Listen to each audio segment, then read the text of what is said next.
नमस्कार दोस्तों, welcome back to your own channel Wealth Saga. दोस्तों, आईपीओ का बाजार बड़ा गर्म चल रहा है। इवन आप लिस्टिंग गेंस के बाद भी आप देख रहे हैं कि अच्छा खासा मूव दिखा रहे हैं जो रीसेंट आईपीओ आए हैं। ऐसे में दोस्तों अभी रिसेंटली आने वाला है यूटीआई एएमसी का आईपीओ। अब दोस्तों आपको जानकर के हैरानी होगी, यूटीआई आज की कंपनी नहीं है। मुझे याद है जब मैं छोटा था मेरे पिताजी कई सारे फॉर्म लाया करते थे यूटीआई म्यूचुअल फंड के, इसके नाम पे इतना करना है, इसके नाम पे इतना करेंगे, तो साइन होते रहते थे। हम लोग देखते रहते थे कि यूटीआई म्यूचुअल फंड नाम की भी कोई बैंक है, उसमें सोचता था मैं कोई बैंक है। नेवरदिलेस, तो दोस्तों इतनी पुरानी कंपनी में आज हमको उसमें निवेश करने का मौका मिल रहा है, तो क्या हमें उसमें निवेश करना चाहिए? इज़ इट वर्दी? क्या वो पुरानी कंपनी आज भी उतनी ही फ्रूटफुल है, उतनी ही प्रॉफिटेबल है? जानने की कोशिश करेंगे इस वीडियो में। बहुत इंपॉर्टेंट वीडियो है। चैनल को सब्सक्राइब नहीं किया, सब्सक्राइब करें, बेल आइकन को प्रेस करें ताकि आप रेगुलर अपडेट्स मिलते रहें। And if you want to know something more, you can consider joining as a member as well. And if you want to discuss something, of course you can drop your comment in the comment section. So without wasting any further time, let's begin. तो दोस्तों, जैसा कि मैंने आपको बताया कि UTI आज की कंपनी नहीं है। यूटीआई बहुत पुरानी कंपनी है, और बहुत पुरानी का मतलब ये है कि आप समझ सकते हैं कि एज पर CRISIL, UTI is the largest asset management company in terms of total asset under management. Seventh largest AMC है in terms of mutual fund QAAUM। और अगर बात करें, and also has the largest share of monthly average asset under management among top 10 Indian asset management companies. तो दोस्तों कहने का मतलब क्या है? कहने का मतलब ये है कि एक दिग्गज कंपनी है, पुरानी कंपनी है और रेप्यूटेड कंपनी है जिसका कि नाम है। सबसे पहले दोस्तों मैं आप लोगों से क्वेश्चन पूछना चाहूँगा, कितने लोग हैं जिनका यूटीआई एसेट मैनेजमेंट कंपनी में म्यूचुअल फंड चल रहा है? कितने लोग हैं जिन्होंने बचपन में ये बात सुनी थी, मैं यूटीआई म्यूचुअल फंड के बारे में सुना था? जितने लोग हैं भाई कमेंट सेक्शन में अपना अपने ओपिनियन को ड्रॉप करिएगा कि कितने लोगों ने बचपन में यूटीआई म्यूचुअल फंड के बारे में सुना था। नहीं सुना था तो भी बताइएगा, अगर सुना था तो of course you can let me no, है ना। आपने यूटीआई के बारे में कब सुना था सबसे पहली बार? अब ये तो हम समझ गए कंपनी के साइज़ के बारे में। अगर हम लोग बात करें कंपनी की इनकम कहाँ से आती है, तो आपको मालूम होना चाहिए एसेट मैनेजमेंट कंपनी के पास पैसा कहाँ से आएगा। पैसा आएगा एक्सपेंस रेशियो से, आपकी जो एएमसी आप देते हैं उससे। यही दो बेसिकली होराइजन है जहाँ से पैसा आता है। ऑफ कोर्स आपका पैसे लगा करके खुद तो पैसे जनरेट नहीं कर सकते ना, आप ही से पैसे लेने पड़ेंगे, है ना। आपसे कह करके कि भाई हम एक्सपेंस रेशियो ले रहे हैं, आपसे एक्सपेंस रेशियो मतलब आपके पैसे को बढ़ा के दे रहे हैं, तो हम कुछ पैसा हम लोग लेंगे अपनी मेहनत का, तो उसे बोलते हैं एक्सपेंस रेशियो। और आपके एसेट को मैनेज करने के लिए उसमें जो डॉक्यूमेंट लगते हैं, उसके लिए स्टेशनरी लगती है, उसके लिए जो कंप्यूटर लगा हुआ है, उसके लिए आपसे एक एनुअल चार्ज लिया जाता है, इसको बोलते हैं एएमसी। अब एक्सपेंस रेशियो और एएमसी ही मेन धंधा है, मेन कमाई है, जिसमें कि टोटल 72.7% अप्रॉक्सीमेटली 73% की इनकम वहाँ से आती है। बाकी और भी होराइजन होंगे जहाँ से वो प्रॉफिट जनरेट करते हैं। भाई यूटीआई एएमसी की वेबसाइट है, उस पर भी गूगल एडसेंस ने ऐड चला रखे होंगे, उससे भी थोड़ी मोड़ी इनकम आती होगी। तो बेसिकली मैं I am just telling you कि what are the major sources of income. तो major source of income are 73% which is coming from the management fees. अब जिन लोगों ने कमेंट सेक्शन में लिखा है कि वो बचपन से जानते हैं यूटीआई एएमसी के बारे में, तो उनको बता देना चाहता हूँ, UTI asset management company has established the first mutual fund in India. तो सबसे पहला म्यूचुअल फंड उसने ही इस्टेब्लिश किया था। 55 साल हो गए उसको, 55 ईयर्स हो गए उसको। तो मतलब एक स्ट्रॉन्ग लीनियज है, स्ट्रॉन्ग हिस्ट्री है, प्रोवन ट्रैक रिकॉर्ड है। अभी तक कितने सारे एसेट मैनेजमेंट कंपनी और ब्रोकिंग कंपनी कितनी उड़ गई होंगी, बह गई होंगी, लेकिन वो आज भी टिकी हुई है just because of its sound business fundamentals, straight fundamentals। और एक मजबूत पायदान पे खड़ी है कंपनी, इसीलिए इतने सालों से टिकी हुई है। एज ऑन डेट 11 मिलियन का मतलब समझते हैं आप? 1 मिलियन इज 10 lakhs, तो 110, दिस इज द साइज, मतलब this is the lakh, this is the size of mutual fund life folios which they are maintaining as on date, जो कि मेरे हिसाब से काफ़ी बड़ा है। 12.8% of client base manage by Indian mutual fund industry. तो आप समझ सकते हैं 12.8% हो गया, 12.5 कितना होता है?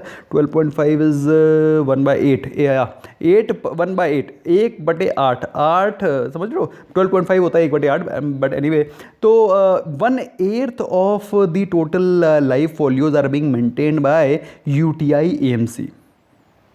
और अगर बात करें स्पैन की, ऑल इंडिया नेटवर्क की, तो ज़बरदस्त नेशनल फुटप्रिंट है। 163 यूटीआई फाइनेंशियल सेंटर्स हैं, business development associates 273 chief agents, 33 other official points, 51,000 independent financial advisers. तो एक बहुत बड़ी रीच है, हर एक एक कोने पर आप देख सकते हैं यूटीआई एएमसी की पहुँच है। लेकिन दोस्तों आपको मालूम होगा यूटीआई एएमसी एक सरकारी कंपनी है। सरकारी कंपनी होने के नाते गवर्नमेंट ऑफ इंडिया का सबसे ज़्यादा उसमें स्टेक है, मेजॉरिटी शेयर होल्डर है। तो यूटीआई एएमसी से को लिस्ट करके एक तरह से गवर्नमेंट ऑफ इंडिया कुछ फंड रेज करना चाहती है अपने फिजिकल डेफिसिट को मेंटेन करने के लिए, या फिर अपना फंड रेजिंग करना चाहती है। फिलहाल इंटरनेशनल स्टेक भी है इसमें। एज ऑन 30 सितंबर 2019, दैट इज़ पिछले साल की बात करें, UTI AMC manages 178 domestic mutual fund scheme comprising equity, hybrid income, liquid money market funds. तो basically 178 mutual fund schemes manage करती है, जो कि मेरे हिसाब से एक काफ़ी बड़ी संख्या है आजकल के म्यूचुअल फंड के को मद्देनज़र रखते हुए। ये तो हो गई भाई की फैक्ट जो कि हमें कंपनी के बारे में पता होना चाहिए जिसमें कि हम लोग इन्वेस्ट कर रहे हैं। अगर बात करें कंपनी के धंधे के बारे में, धंधा समझते हैं ना, कितना धंधा कर रही है, कितना रेवेन्यू जनरेट कर रही है, कितना उससे प्रॉफिट कितना निकल रहा है, बॉटम लाइन कितनी है, कितनी टॉप लाइन है, तो उसको अगर हम लोग देखें तो हमें पता चलेगा जो कंपनी के एसेट्स हैं वो हर साल बढ़ते हुए नज़र आ रहे हैं, जो कि एक पॉजिटिव चीज़ है, टिक मारो इस पर। अगर बात करें टोटल रेवेन्यू की, तो रेवेन्यू इज़ डिसअपॉइंटिंग। आपको लगेगा कि हर साल उसका रेवेन्यू गिरता चला जा रहा है। आप देख रहे हैं 2018 से 19 में गिरा, 19 से 20 में गिरा, और 2020 में अभी एक आया नहीं है, बट मेरे हिसाब से 2020 में भी इसका रेवेन्यू गिरेगा। उसके रीज़न क्या है आपको मालूम होना चाहिए। कितने सारे ऐप आ गए, ग्रो ऐप, ज़ेरोधा कॉइन, और पता नहीं कितने टटरम फटरम, हर कोई लॉन्च कर रहा है अपना एक ऐप जिससे कि आप म्यूचुअल फंड में इन्वेस्ट कर सकते हैं। म्यूचुअल फंड सही है, तो इस म्यूचुअल फंड सही के चलते जो भी टेक्नोलॉजी सेवी कंपनी नहीं है वो हो रही है बीट। अब आपको मालूम होना चाहिए सबसे ज़्यादा टेक्नोलॉजी सेवी कौन सी कंपनी है, एचडीएफसी एएमसी, है ना, ये दिग्गज है as far as mutual fund AMC is concern. और इसके सामने जो छोटे छोटे डिस्काउंट ब्रोकिंग कंपनीज़ हैं, like Zerodha, like Upstox, like Groww, तो इस तरह की कंपनीज़ ने भी अच्छे खासे मतलब बहुत ही लिमिटेड मार्जिन पे, बहुत ही लिमिटेड मैनेजमेंट चार्जेस पे अपने प्रोडक्ट्स को बेचना शुरू कर दिया है, जिसके चलते आप देख सकते हैं हर साल इसका रेवेन्यू गिर रहा है। अगर रेवेन्यू गिरेगा मतलब धंधा कम होगा, तो धंधा कम होगा तब तो मुनाफा भी कम होगा। भाई जब धंधा ही नहीं कर पा रहे हो, तो अगर शर्ट ही बेच रहे हो, जो पहले 50 शर्ट बेचते थे दिन में, तो अब शर्ट ही बेच रहे हो 10, तो अब अगर उसमें 5 रुपये कमाते थे तो अब इसमें तो और भी कम कमाओगे ना। पहले तो 50 बेचते थे तो 5 कमाते थे, अभी 10 बेच रहे हो तो अब उतने उसी हिसाब से कमाई कम हो जाएगी, उसी हिसाब से धंधा में प्रॉफिटेबिलिटी कम हो जाएगी। वही इसके साथ हो रहा है। अब आप देखिए 4050 3479 2764, और मेरे हिसाब से इसकी हालत तो और भी ज़्यादा माड़ी होने वाली है जिस हिसाब से भी परफॉर्मेंस चल रही है। फिलहाल अगर क्वार्टर के बारे में बात करें तो इस क्वार्टर के हिसाब से तो लगता है कि अपने पिछले 2018 के बराबर परफॉर्मेंस ले आएगा, but I do not know, क्योंकि आपके सामने पिछले 3 साल के रिजल्ट्स हैं जिसको कि आप अंडर परफॉर्म होते हुए देख रहे हैं। तो दोस्तों पुरानी कंपनी होना अलग चीज़ है, एक बिजनेस मॉडल सॉलिड होना अलग चीज़ है, प्रॉफिटेबिलिटी अलग चीज़ है, लेकिन जो चीज़ इसके फेवर में है वो है इसका पुराना क्लाइंट बेस। इसका आज भी अगर कोई आदमी कहीं ऐसे ऐप में पैसा लगाता है तो उसके दिमाग में सबसे पहले क्वेश्चन आता है कहीं ये कंपनी भाग तो नहीं जाएगी। Isn't it? क्वेश्चन आता है कि नहीं आता? कमेंट सेक्शन में लिख करके भेजिएगा। ये एक दिमाग में क्वेश्चन आता है कि नहीं आता कि ये ब्रोकिंग फर्म कहीं भाग तो नहीं जाएगी। लेकिन यूटीआई एएमसी में जब आप पैसे लगाते हैं तो आप ये बिल्कुल चैन की नींद सोते हैं कि भाई बिल्कुल आराम से पैसा मेरा लगा हुआ है। तो जो कॉन्फिडेंस है, जो एक स्टेबिलिटी का एहसास दिलाती है ये कंपनी, वो कोई और ब्रोकिंग फर्म नहीं दिला सकती, जो कि आज हर एक कॉर्नर पे आपको एक नया ऐड मिलता है। तो मेरे हिसाब से UTI AMC stands very tall in that respect. ये तो बातचीत हो गई कंपनी के बारे में। अब हम लोग बात करते हैं इसके इशू से रिलेटेड। अब इसके इशू के रिलेटेड जो आपको मालूम होना चाहिए दोस्तों, इसका जो इशू आ रहा है वो आ रहा है 29 सितंबर को, दैट इज़ आज तारीख है फ्राइडे, दैट इज़ ट्यूसडे। अगर आपने इसमें छक्का मारना है तो आपको इसके लिए सेपरेट अकाउंट से अप्लाई करना चाहिए। If you have 2 accounts you must apply with 2 accounts, you must, if you have 3 accounts you must apply with 3 accounts, but always remember always apply with different pan card. बात समझ में आ रही है? जैसे मेरे नाम पे 5 अकाउंट है डीमैट के, तो मैं अपने 5 से नहीं घुसेड़ूंगा, अपने में सिर्फ मैं एक एप्लीकेशन डालूंगा। उसके अलावा मेरे वाइफ के नाम पे, मेरी मदर, मेरे फादर एंड सब्सिक्वेंट जो भी मेरे घर में हैं सबके अकाउंट से मैं अप्लाई करूंगा, तभी मेरे चांसेस बढ़ते हैं।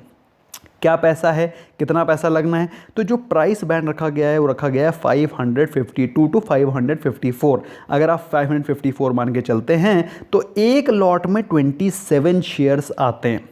बात समझ में आ रही है? तो अगर एक लॉट उठाते हो तो 27 शेयर का एक लॉट आएगा, जिसकी वैल्यू कितनी होगी? जिसकी वैल्यू होगी 14,958। तो 15,000 के आसपास एक लॉट आएगा। तो 15,000 आपके पास आपके अकाउंट में पैसे होने चाहिए अगर आप एक लॉट बिड कर रहे हैं। अगर आपके घर में 5 लोगों के अकाउंट हैं डिफरेंट पैन कार्ड पे, तो एक में 1 अप्लाई करो, एक में 2, एक में 3, एक में 4, एक में 5 एंड सो ऑन। अगर आप चाहो तो 2, 4, 6 भी कर सकते हो। मेरे हिसाब से एक इस प्रकार से आप करेंगे तो भी मेरे हिसाब से ठीक है। मैक्सिमम आप अप्लाई कर सकते हैं as a retail investor up to 2 lakh rupees. 2 lakh रुपए अप्लाई करने के लिए आप 13 लॉट अप्लाई कर सकते हैं। शेयर के तो टोटल कितने अप्लाई कर सकते हैं आप? 351। टोटल पैसा जो आपका इन्वेस्ट होगा वो होगा 1,94,454 एज अ रिटेल ट्रेडर। अब आपके दिमाग में क्वेश्चन चल रहा होगा कि भाई मैं रिटेल ट्रेडर की तरह क्यों इन्वेस्ट करूं? क्योंकि रिटेल ट्रेडर में सबसे ज़्यादा कोटा है। अगर आप बात करें, ये तो हो गए क्वालिफाइड इंस्टीट्यूशनल बायर, वो तो हम लोग बन नहीं सकते, ठीक है? हम लोग कोई कोई इंस्टीट्यूशन थोड़ी नहीं है, तो हम लोग हैं रिटेलर। तो रिटेलर का आप देख सकते हैं 35% का कोटा है, जो कि मेरे हिसाब से रीजनेबली अच्छा खासा बल्क दिया गया है फॉर रिटेल इन्वेस्टर। तो मेरे हिसाब से दोस्तों इस कंपनी का जो सबसे बड़ा यूएसपी है वो इसका है ओल्ड लीनिएज। बहुत ही ट्रस्टेबल, जैसे अब इसका नाम है ट्रस्ट ऑफ इंडिया, तो भाई ये बिल्कुल ट्रस्ट वर्दी ब्रांड है। और ये कंपनी मेरे हिसाब से it will not let you down as far as IPO listing gains are concern. मुझे लगता है the IPO is a must buy as far as present day scenario is concern. तो ट्यूसडे को अप्लाई करेंगे 29 of सितंबर को। 1 of October को bid close हो जाएगी 3 दिन के अंदर, 29, 30 और 1 ऑफ अक्टूबर। फाइनलाइजेशन होगा 7 को, इनिशिएशन हो। अगर आपको नहीं मिला तो 8 तारीख को आपके फंड्स को फंड रिफंड को इनिशिएट कर दिया जाएगा। और अगर आपको मिल जाता है, खुशखबरी मिलेगी आपको 12 तारीख को। खुशखबरी तो पहले ही मिल जाएगी 9-10 तारीख को, लेकिन 12 तारीख को आपको खुशखबरी मिलेगी इन टर्म्स ऑफ लिस्टिंग गेन्स। मेरे हिसाब से दोस्तों बहुत ही पॉजिटिव है। अगर आप बात करें ग्रे मार्केट प्रीमियम की, तो 500 रुपए के आसपास का जो ये स्टॉक है हियर 554 रुपीज़ का पर इक्विटी, तो उसमें आपको एज ऑन डेट 20 से 25% के ग्रे मार्केट प्रीमियम चल रहे हैं। इसका मतलब समझते हो क्या है? इसका मतलब ये है कि कम से कम 100 से 125 के बीच में इसको हर एक स्टॉक में आपको मुनाफा मिलने की उम्मीद कर सकते हैं आप एज ऑन टुडे। आज से 15 दिन बाद क्या होगा उसके बारे में मैं कमेंट नहीं कर सकता, लेकिन यस मामला ठीक है, कंपनी ट्रस्टवर्दी है। मेरे हिसाब से अगर आप एसेट मैनेजमेंट कंपनी में इन्वेस्ट करना चाहते हैं, UTI AMC is a great name to be invested and to be held for the longer term as well. तो that's all from my side. I hope आपको कुछ क्लैरिटी आई होगी UTI AMC को लेकर के। कुछ जो क्वेश्चन आपके मन में रन हो रहे होंगे वो सारे के सारे तो मैंने आंसर करने की कोशिश करी है। अगर कोई रह गया है तो let me know in the comment section. मेरे जो सब्सक्राइबर्स हैं they are also very active, they also answer the queries with full interest. So you can drop your questions in the comment box as well. Thank you so much for giving your precious time, friends. Bye bye for now.